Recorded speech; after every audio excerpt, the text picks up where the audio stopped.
In 1958, as the jet age erupted across commercial aviation, airlines began to redefine what passengers expected from air travel. Pan Am's Boeing 707 crossed from New York to Paris in approximately 8 hours and 40 minutes, with a refueling stop at Gander, cruising up to Mach 0.87, roughly 550 to 600 miles per hour. Passengers sipped champagne at 35,000 feet, while the aircraft devoured the Atlantic at a velocity that had been reserved for military fighters barely a decade earlier. Speed was also the product, and for the price of a ticket that, adjusted for inflation, would cost several $1,000s today, airlines delivered their passengers to Europe faster than some modern flights do right now in 2025. For nearly 2 decades, that equation held. Faster meant better. Airlines competed not on fuel economy, but on elapsed time.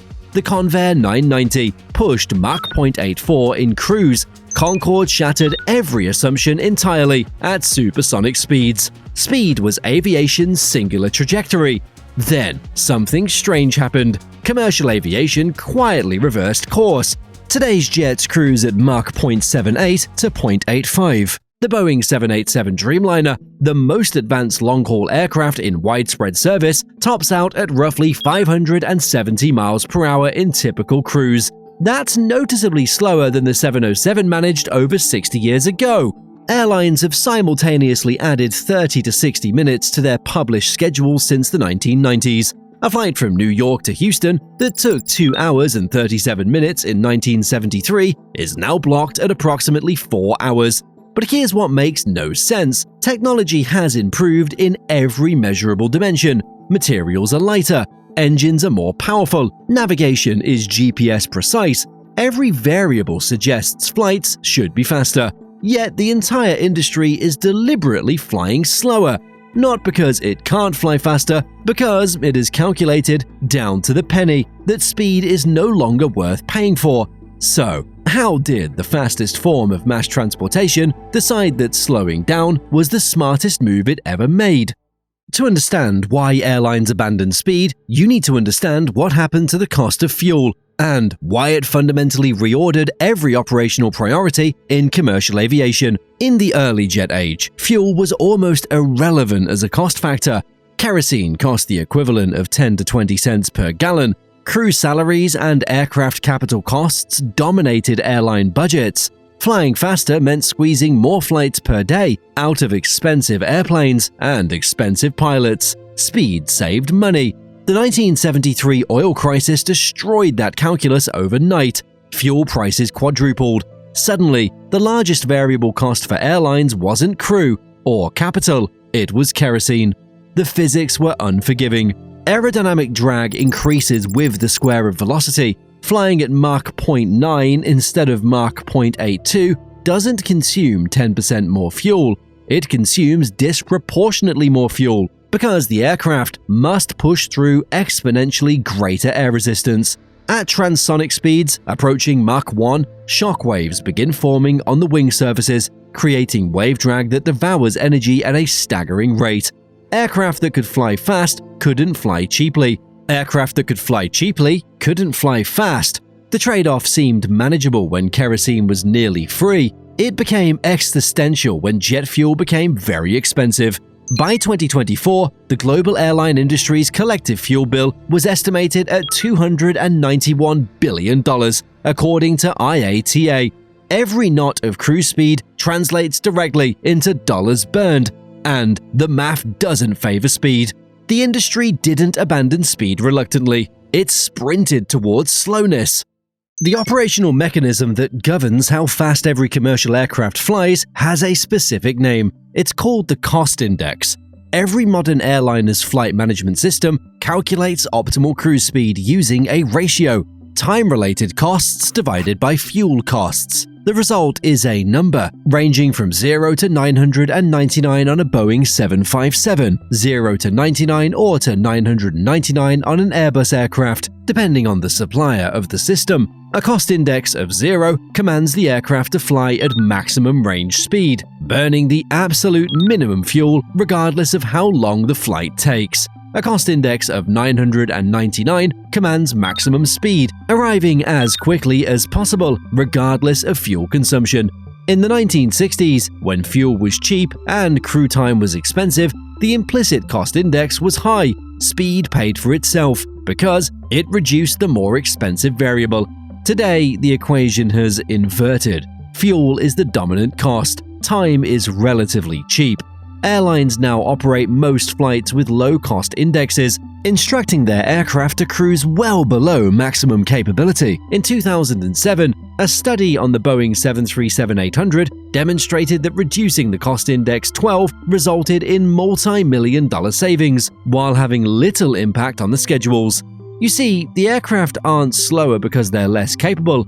They're slower because their own computers have been told, mathematically, that slowing down is the optimal economic decision on every single flight. This is cost index flying, and it has transformed the entire industry. But the slowdown isn't purely an operational choice. The technology itself shifted. The Boeing 707 used low-bypass turbojet engines. These engines worked by accelerating a relatively small mass of air to very high velocity. They were loud, thirsty, and fast. They were aerodynamically optimized for higher cruise speeds. Modern aircraft use high-bypass turbofan engines. These move a much larger mass of air at lower velocity. The giant fan at the front of a modern engine, visible on any next-generation aircraft, generates the majority of thrust by pushing a massive column of air around the engine core rather than through it. The result is dramatic. Fuel consumption dropped by roughly 40 to 80% compared to first-generation jets. Noise fell substantially. Reliability improved enormously. But there is a trade-off. High-bypass turbofans are most efficient at lower cruise speeds. Their optimal performance window sits around Mach 0.78 to 0.85. Push them to Mach 0.9 and efficiency collapses. The engine can do it, but the fuel penalty makes it economically irrational. Aircraft designers adapted accordingly. Modern widebodies cruise at Mach 0.84 to 0.85. Narrowbodies sit at Mach 0.78 to 0.82. Wings are optimized for these lower speeds, using lighter structures, less aggressive sweep angles, and advanced composite materials, like the carbon fiber fuselage of the 787. The 707 was a sprinter. The 787 is a marathon runner, and marathon runners win the economics of modern aviation every single time. Here's where this entire story takes a big unexpected turn. Airlines aren't just flying slower, they're making flights appear even slower than they actually are. Since the 1990s, airlines have systematically inflated their published schedules through a practice known as schedule padding. Every major carrier does it. The reason is deceptively simple. Airlines are measured by on-time performance. A flight blocked at 3 hours that lands in 2 hours and 40 minutes is recorded as 20 minutes early. A flight booked at 2 hours and 35 minutes that lands at 2 hours and 40 minutes is recorded as 5 minutes late. Same aircraft, same speed, same actual performance, completely different statistical outcome. Without padding, the industry's reported delay rate would jump substantially. Airlines would face a cascade of consequences. Customer satisfaction would plummet. Regulatory scrutiny would intensify, and critically, under European Regulation EU 261/2004, airlines must compensate passengers up to €600 for delays on longer routes, with thresholds triggered from 3 hours depending on flight distance. Padding the schedule reduces financial exposure to these claims dramatically. Ed Bastian, CEO of Delta Airlines, acknowledged the absurdity in May 2025. It now takes longer in Delta's schedule to fly from Atlanta to LaGuardia than it did in the 1950s, when the airline opened that route. He attributed this partly to antiquated air traffic control infrastructure that forces wider spacing between aircraft, effectively capping how efficiently planes can move through congested airspace. The result is a strange duality. Flights are genuinely slower because of cost index flying, and they appear even slower still because of deliberate schedule inflation. The passenger experiences both simultaneously and typically notices neither. The aviation industry had one definitive chance to choose speed over efficiency. It rejected it decisively. In 2001, Boeing announced the Sonic Cruiser, a radical design intended to cruise at Mach 0.98, just below the sound barrier. It would have cut transatlantic flight times by roughly an hour. Boeing positioned it as the future of long-haul travel. Airlines showed almost zero interest. After the September 11 attacks devastated travel demand, carriers told Boeing explicitly, "We don't want faster, we want cheaper." Boeing cancelled the Sonic Cruiser by December 2002. The engineering team was redirected to a new project, the 787, which Boeing launched as part of its broader Yellowstone program. That aircraft became the Boeing 787 Dreamliner, designed from the ground up, not for speed, but for fuel efficiency. Carbon fiber composites, high bypass engines, optimized for Mach 0.85. The market had spoken, and it chose economy over velocity. Concorde's retirement in 2003 confirmed the verdict. Despite crossing the Atlantic in under 3 hours, its operating costs were astronomical, and sonic boom restrictions prohibited supersonic flight over land. The fastest commercial aircraft ever built couldn't survive the economics. Boom Supersonic now promises a partial return to speed with the Overture, targeting Mach 1.7, and a potential passenger service date around 2029. Its XB-1 demonstrator achieved supersonic flight in January 2025, but with a small order book compared to thousands of subsonic jets in production, it remains a niche, offering for premium routes over water. It is not a reversal of the slowdown, it's an exception that proves the rule.